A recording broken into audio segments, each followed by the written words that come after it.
Okay, I appreciate you guys coming since this is game week and it's going to be our first game.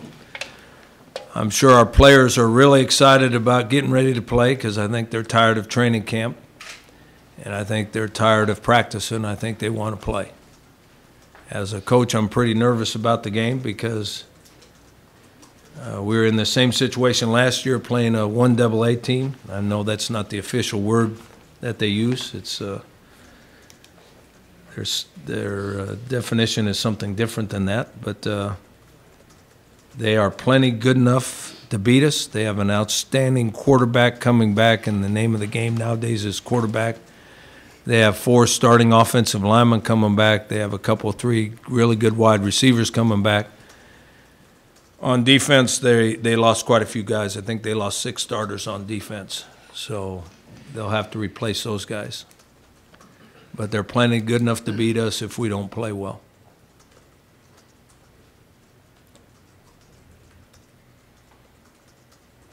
What are you most concerned about as far as your team is concerned heading into the game? I'm concerned on how well our safeties are going to play. And probably the next biggest concern is how our kicking game is going to be. Even though we've had signs in practice that it's much improved from last year, they haven't been actually in a game situation yet. Is that competition for the place kicker going to be decided on Friday, or are you ready to name someone? No, we'll decide later in the week. It's only Tuesday, right? Yeah. Yeah. Seamus is going to kick off, and Joel is going to punt. That's been decided. After Hegeman kicked the 51-yarder in the Fan Fest, you were pretty happy. I was very happy. Has it not? Has his consistency not continued? Yeah, his consistency has continued, and John Barron's has gotten better. So would you say it's between the 2 of them? I would say the field goal job is between the 2 of them, yes. Do you put them somewhat behind an 8 ball personally, mentally, by waiting so long to decide? I don't think so. I mean, they compete every day in practice, and we still got 2 difficult practices to go. So I'm not guessing.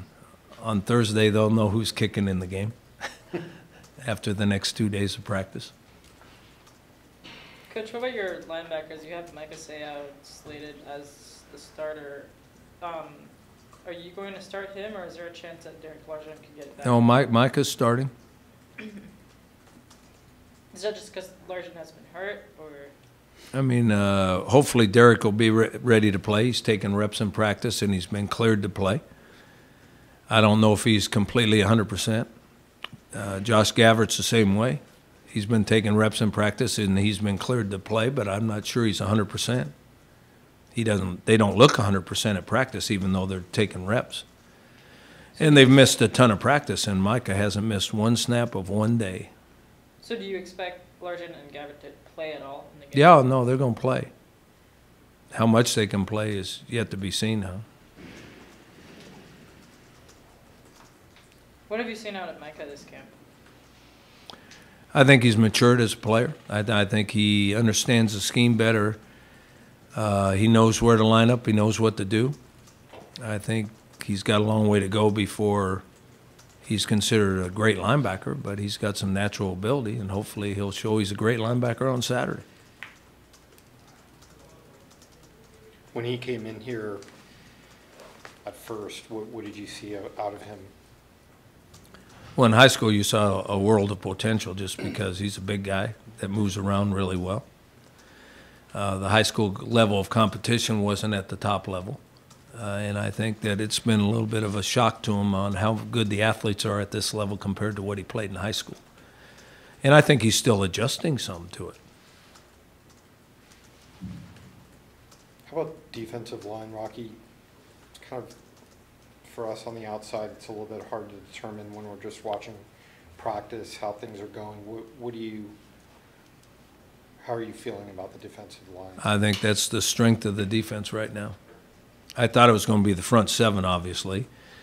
But since we have three what I consider quality linebackers, really good linebackers, and all three of them aren't 100%, one of them won't even play until halfway through the season. I think linebacker's a little shaky, and we've talked about the safeties. I think our D-line's the strength, and our corners. Our corners and our defensive linemen are the strength of the defense.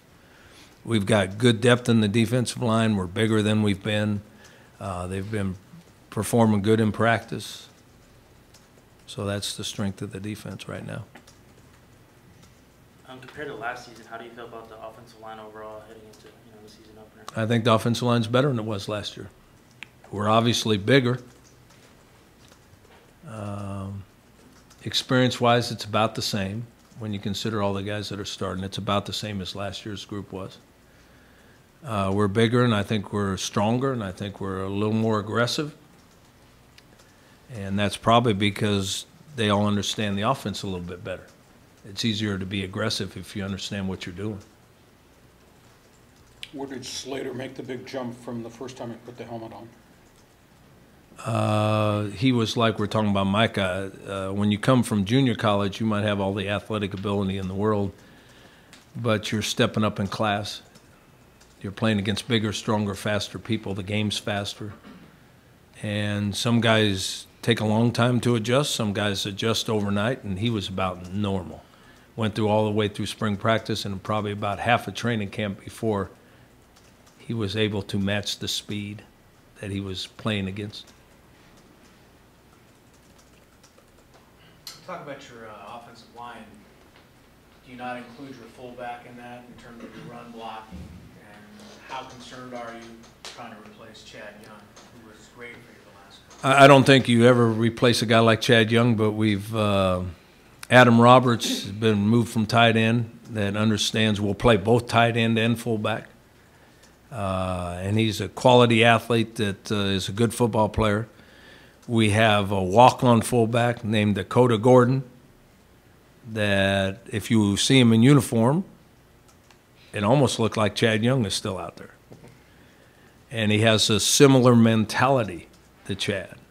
Now, I'm not going to say he's Chad, but he's got a chance to do some of the same things that Chad did.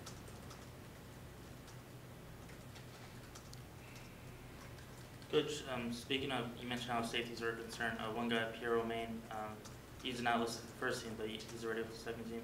He was awarded a scholarship along with Joe Lacey.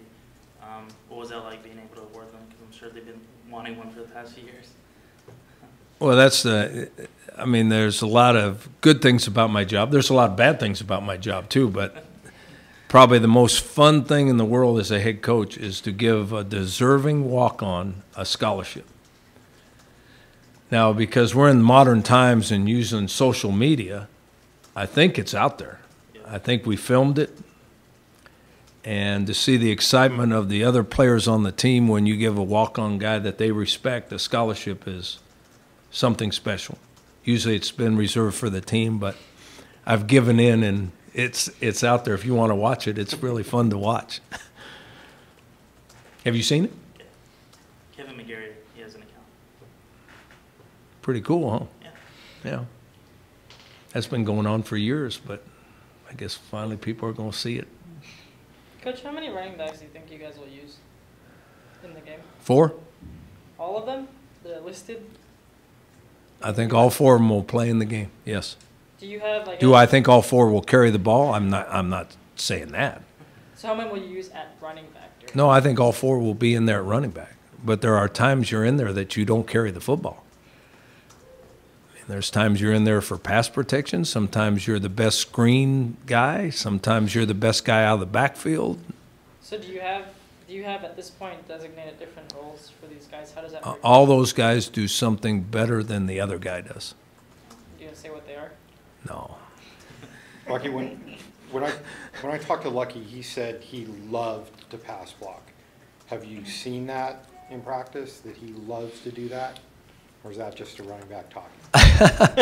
I think anybody can say that.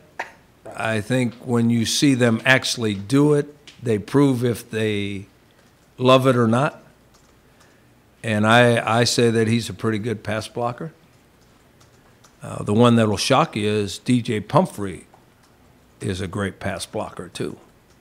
And neither one of those guys are big guys. It's all about attitude. They have the athletic ability and they have the strength, and they're not afraid to stick you when you come running through a hole or off the edge. So it doesn't have anything to do with size. It has to do with attitude. You know, there's a lot of running backs in this world that don't think they have to block anybody. Those two will block you.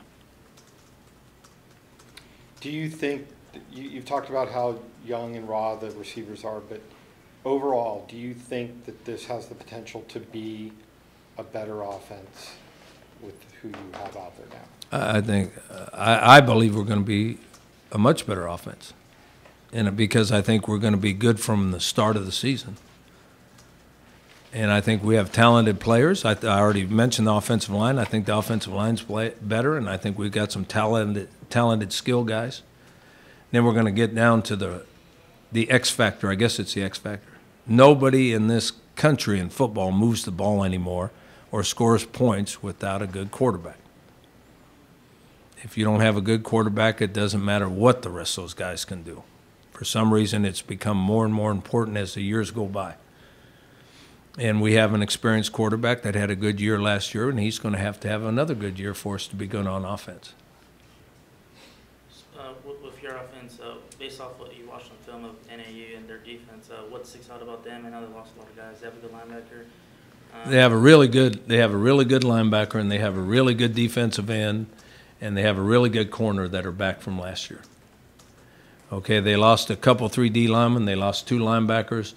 And they lost 3 in the secondary. Now, last year, they were great on pass defense, and out of the 4 guys that started back there, they do use a nickel back most of the time, but the 4 guys that started, every one of them was a transfer.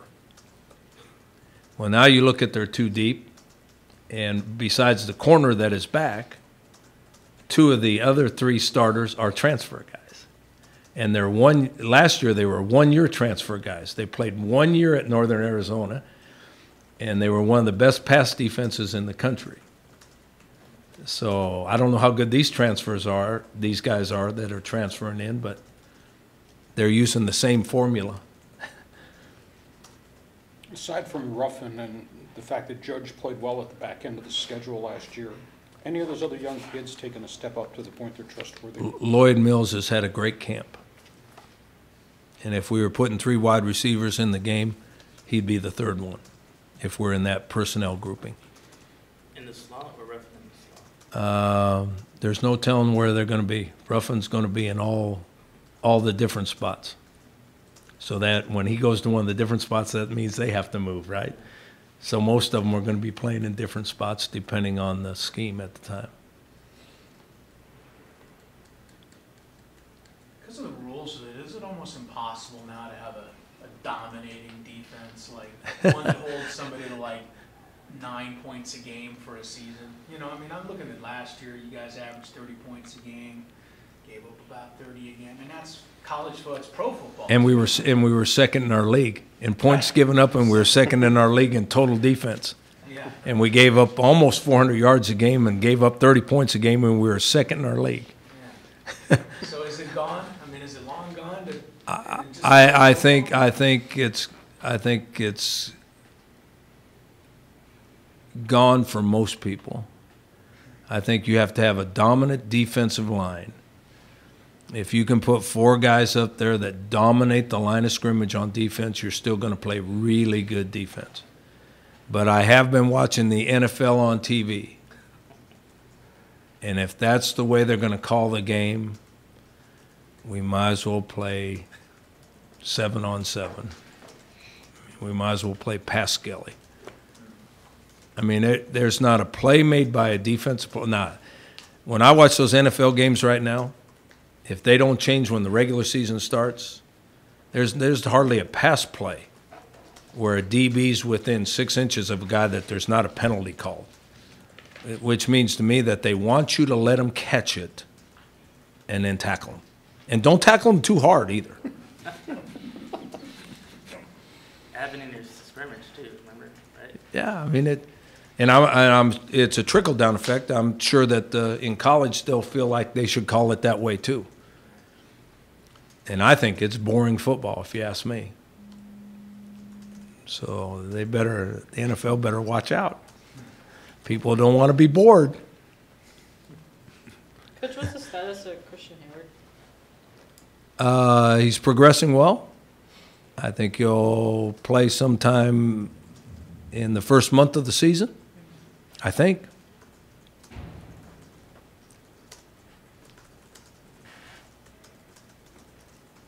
And Sudbury? Sudbury is still out with the concussion symptoms. I'm assuming that he won't play all year. All year?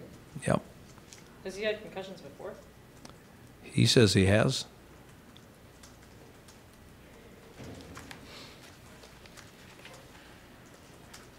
That Going- hurts your safeties even more, I'm assuming, right? Do what? It hurts your safeties even more. He was probably a guy you might. Well, I mean, he went out early in camp, Yeah. and I mean, he's still having issues. So we would rather him not play. Yeah. And so he didn't even practice except maybe the first 3 or 4 days. And so he hadn't been out there since that time. He can graduate within a year, so I mean, we're suggesting, and I think his family's suggesting, that he doesn't play. And I mean, it's sad for him and it's sad for us, but that's the right thing to do. And he was one of those walk-ons that earned us. Mm-hmm. But so our depth at safety's been the same since he went down in the first week of camp. When you were going into fall camp, were you expecting him to get much time? Or? Yeah, well, he was listed as the starter when we started camp. Yeah, So has that been decided that he's not going to play for the rest of the year? Like this I past think pretty much so, yes. Rocky, how has Devontae Davis made the transition? Pretty good. He's not ready to play yet. Now, we hope he's going to help us on special teams while he continues to get ready to play at linebacker. Here we're back to the junior college thing now. He didn't have spring practice like Pierce Slater did. The game is so much more complicated and so much faster at this level than it is in junior college. It's the same for our guys. I talk to our guys that go to NFL camps. It's the same for them when they get in NFL camps.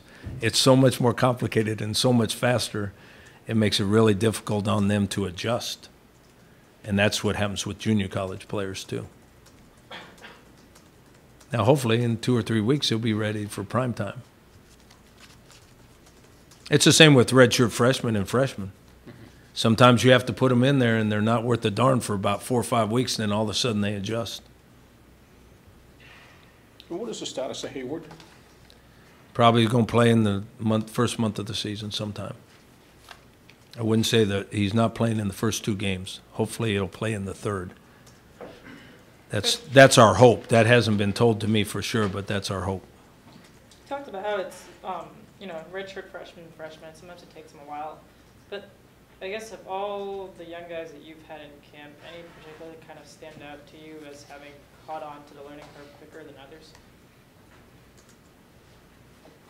That's a lot of years. I'd have to. You mean this year? Just this year, yeah. No, Last camp. no. It's all about the same. Now, we've played some freshmen in the past, so that means they made the adjustment fast. But I'd have to really think about which ones I'm talking about.